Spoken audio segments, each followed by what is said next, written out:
In this video, I'm going to talk about corpulent / horizontally challenged Soviet politicians. The reason is because I just want to look for a good excuse to laugh at fat people. Now I should talk about the most famous person on this list first. Only smart people know him. You may also know his eyebrows. Of course, I'm talking about Leonid Brezhnev.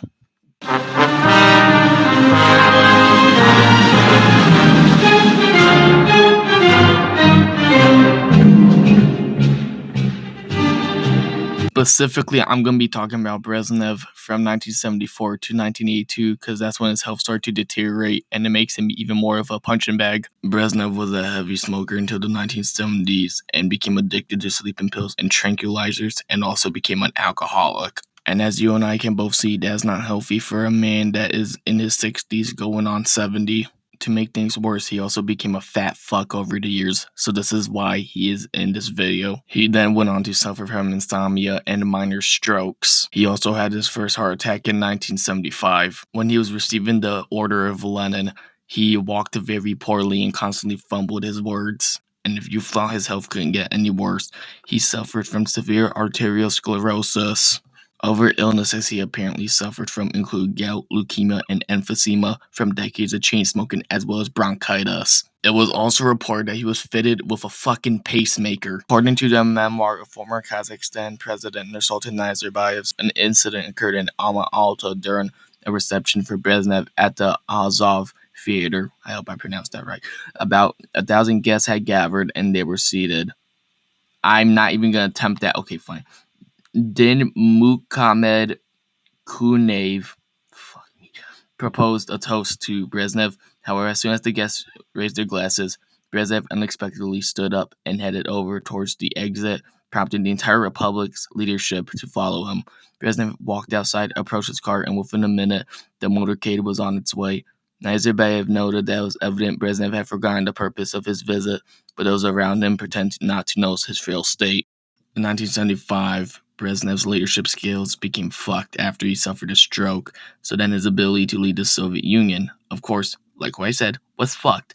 So then he decided, hey, I need this group of really smart people to start leading for me. So he picked this guy named Andrei Gromko, I hope I said it right, and this other guy named Andrei Greco, and the last one, KGB chairman Yuri Andropov. And then happy ending. He's suddenly cured of everything, and it's sunshine and rainbows and shit like that. Oh, never mind. I misread it. Actually, he was brought back from near death on several occasions, and the most notable instance was in 1976 when Brezhnev suffered a near-fatal stroke that left him clinically dead and could have killed him if he wasn't resuscitated sooner. From late 1981 into early 1982, Brezhnev's health took a turn for the worse.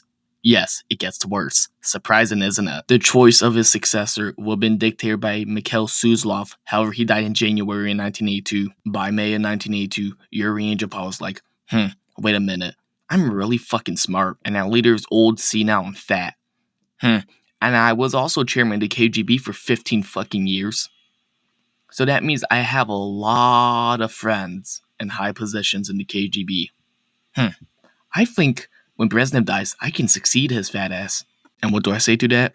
I'm pretty sure in like the 70s, Andropov was dead ass fatter than Brezhnev. In March of 1982, Brezhnev was visiting a factory, but then he received a concussion and fractured his right collarbone after a metal balustrade collapsed under the weight of a number of factory workers and it fell on top of Brezhnev and his security guards. 3 days before he died on November 7th, 1982, Brezhnev attended a parade celebrating the Bolshevik Revolution. On November 9th, Brezhnev spent what will be his last morning in office in the Kremlin, meeting with Yuri Andropov. Later that day, Brezhnev retired to bed before a Tuesday evening newscast, his only complaint being that he couldn't eat much, ironic for a fucking senile fat ass. The following day, on November 10th, 1982, Brezhnev was found dead on his bed.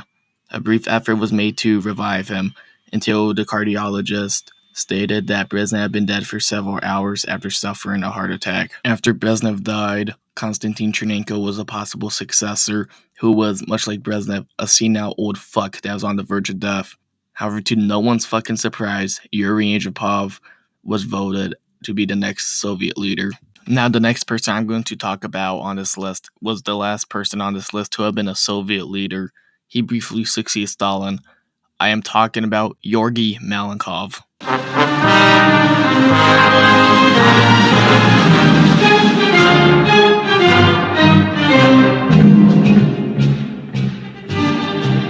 Malenkov was one of Stalin's closest goons alongside Khrushchev, Kaganovich, and Molotov, to name a few. When Stalin died in 1953, Malenkov basically took over the Soviet Union as its leader, but ruled in a troika, which is basically a triumvirate, alongside Vyacheslav Molotov and former head of the NKVD and notorious piece of shit, like downright evil piece of shit who might get his own video, Lavrenti Beria. Malenkov got in a power struggle with fellow fat ass and 5'3" gremlin Nikita Khrushchev. The troika eventually broke up when it was decided to have Beria arrested. Beria was executed later that same year in 1953. 2 years later in 1955, that's when Malenkov's downfall really started to get going. He was accused of being a big, fat, stupid, corrupt dumbass that had no right ruling, and also he was pals with Beria for a time, even though he did play a role in getting rid of him. Then in 1957, Malenkov, alongside Vyacheslav Molotov and Lazar Kaganovich, attempted to stage a coup against Khrushchev. The reasoning was because they were little babies and didn't like Khrushchev talking bad about Stalin. He was then exiled to Boratland, aka Kazakhstan. In 1961, he was kicked out of the Communist Party for good. After Malenkov was kicked out of the party for good, he became depressed due to the loss of power and the quality of his life worsened. He eventually converted to Russian Orthodoxy and became a reader, the lowest form of the clergy, and also became a choir singer in his final years. On January 14th, 1986, Georgy Malenkov passed away at the age of 86. He was the second to last Soviet leader to die and was the second oldest, just behind Mikhail Gorbachev, who would die 34 years later at the age of 91. The next guy is the only guy on this list to not have been a Soviet leader.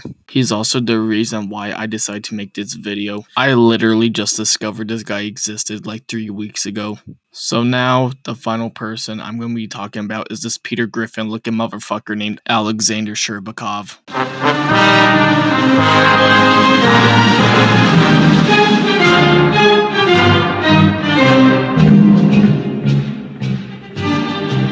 Much like Malenkov, Shcherbakov was one of Stalin's buddies. He was also known for being a really fat, stupid alcoholic. He was director of the Soviet Information Bureau. Then on May 10th, 1945, Shcherbakov died from heart failure brought on by obesity and alcoholism at the age of 43. It's been alleged that his death was in connection with the supposed doctor's plot, which was a conspiracy theory about Jewish doctors killing high-ranking Soviet officials. The case was dropped after Stalin died in 1953. The writer Alexander Solzhenitsyn knew Shcherbakov's former chauffeur, from whom he learned that, and I quote, the obese Shcherbakov hated to see people around when he arrived at his info bureau, so they temporarily removed all those who were working in the offices he had to walk through. Grunting because of his fat, he would lean down and pull up a corner of the carpet. The whole info bureau caught it if he found any dust there. Nikita Khrushchev had less than pleasant things to say about Shcherbakov. He considered him to be a poisonous snake. I think he meant hut, and one of the most contemptible characters around Stalin. He also said that Shcherbakov ended up drinking himself to death, not because he actually liked alcohol, but because it amused Stalin when everyone around him was drunk. And that's basically the end of the video now. So, you and I both know it's time for the really shitty subscribe song. Subscribe! Subscribe! Subscribe! Flirtin' doo doo doo doo!